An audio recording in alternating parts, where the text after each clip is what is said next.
Onsehan sa droga ang tinitingnang motibo ng pulisya sa nahulikham na pamamaril sa isang pasahero ng jeep sa Pasay City. Makibalita tayo kay Darlene Kai.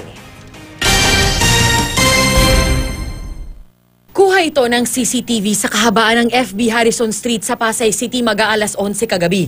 Kita ang isang jeep. May dumikit na motor sa kaliwa nito at pinaputukan ng rider ang isa sa mga pasahero. Sa iba pang kuha ng CCTV, kita ang pagtalo ng isang pasahero. Umarang dun sa unahan, nauna siya sa tapos dito pa lang, binaril na, 2 putok na dito pa lang. Yung pinaran niya, yung siniguradong pinatay niya yung tao. Kinilala ang biktima na si Jordan Cabarubias, 35 taong gulang. Kasama niyang nakasakay sa jeep ang kanyang kasintahan.